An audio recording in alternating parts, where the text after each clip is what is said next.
Jensen, I'll come to you here first. I want you all to reflect on this moment now here.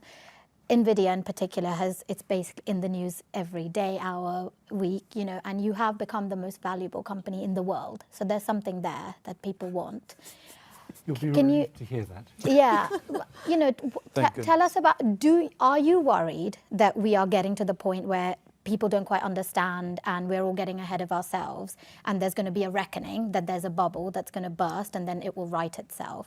And if not, what is the kind of biggest misconception about demand coming from AI that is different to, say, the dot-com era, or that people don't understand, if that's not the case?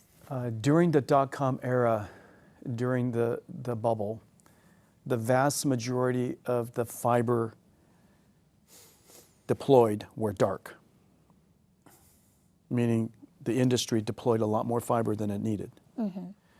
Today, almost every GPU you could find is lit up and used. And so the reason why, I think it's important to take a step back and understand what AI is. For a lot of people, AI is ChatGPT and it's image generation, and that's all true. That's one of the applications of it. And AI has advanced tremendously in the last several years. The ability to not just memorize and generalize, but to reason and effectively think and ground itself through research. It's able to produce answers and do things that are much more valuable now. It's much more effective.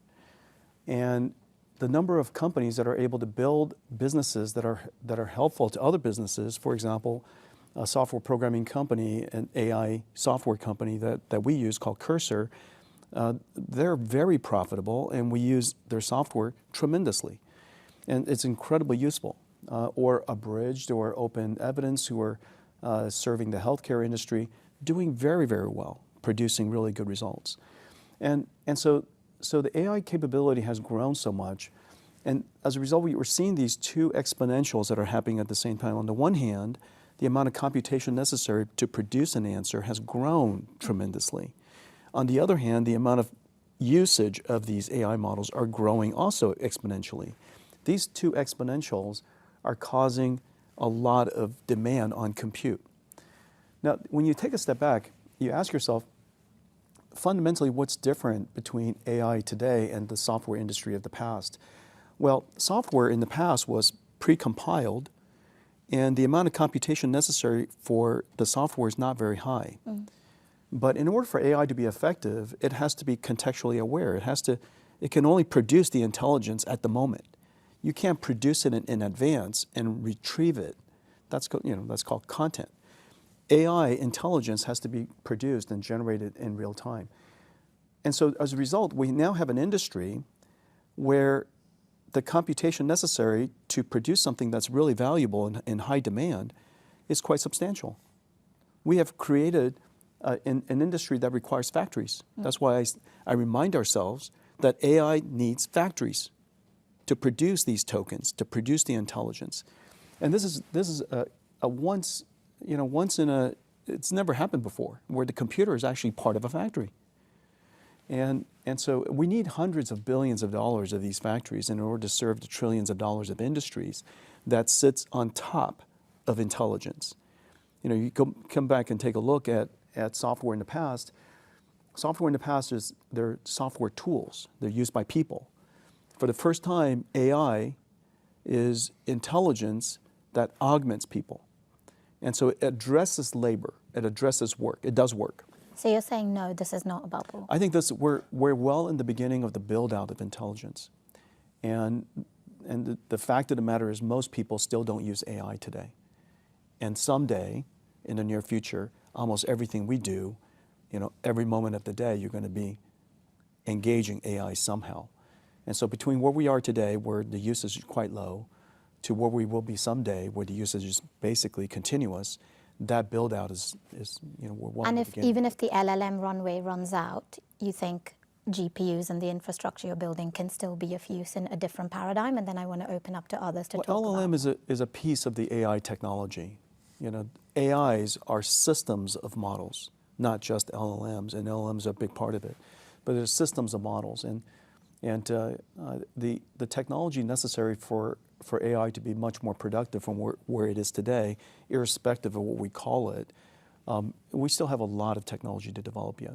Jensen says we're at the beginning of an infrastructure build-out where intelligence becomes something we produce continuously, not something we install once. Unlike the dotcom era, where unused capex sat dormant, today's AI systems consume compute the moment the hardware is deployed. What makes Jensen's point so important is that AI doesn't behave like traditional software at all, but rather like a production line.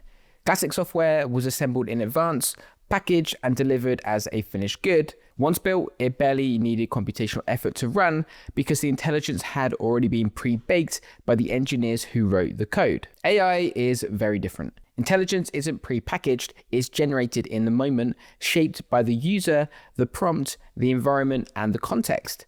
Every output is newly manufactured, not retrieved. That means the compute behind it never sleeps. This is the essential point that many people miss when they talk about a bubble. A bubble is when capacity grows faster than real demand. Every time a model is embedded into a workflow, it starts uncovering new tasks, new automations, new problem spaces that people didn't know could be delegated before. A tool that writes code soon needs another tool that tests it, which triggers another one that documents it, which motivates another that benchmarks it. These chains of intelligence weren't possible in the old software era. They emerge naturally once context-aware models are in place. Companies aren't investing in AI to prepare for a future trend, but adopting it because it solves real work today. AI systems handle reasoning tasks, support decision-making, act as teammates in engineering, and offer assistance across creative, analytical, and operational roles. This is productive labor. The dot-com bubble misjudged demand because the infrastructure was built before usage existed. But in AI, usage is exploding precisely because the infrastructure already exists, and every new deployment expands the appetite for more. You don't get diminishing returns, you get compounding ones. This is why the landscape feels so different. We're watching the early construction of a permanent layer of digital intelligence that will run underneath almost every workflow, interface, and industry. The behavior of AI systems makes this build-out inevitable. And the reason Nvidia sits at the center of this build-out is because it's supplying the entire production system for intelligence. Nvidia's role is unique because it provides the operating system, the machinery, and the production pipeline required to generate intelligence at scale. AI factories depend on tightly integrated hardware, networking, compilers, distributed software, and orchestration tools. Nvidia is the only company that delivers all of these. What separates Nvidia from every other company in the space is that it spent decades building not just faster hardware, but a complete environment where intelligence can be produced reliably, efficiently, and repeatedly. Almost like an industrial process. Other companies can design chips, but they can't replicate the ecosystem that surrounds those chips. Albeit the libraries that handle workloads, the networking that moves data through clusters, and the distributed schedulers that coordinate thousands of simultaneous tasks, and the software frameworks that allow researchers and enterprises to build on top without reinventing the entire stack. The list goes on. When Jensen talks about AI factories, it's something Nvidia already delivers. A blueprint for how modern intelligence is manufactured. In this model, the GPU is only one station on the factory floor. Without the networking, the scheduling, the memory hierarchy, the software stack, the hardware alone would become meaningless. Nvidia's strength comes from the fact that all these components evolve together.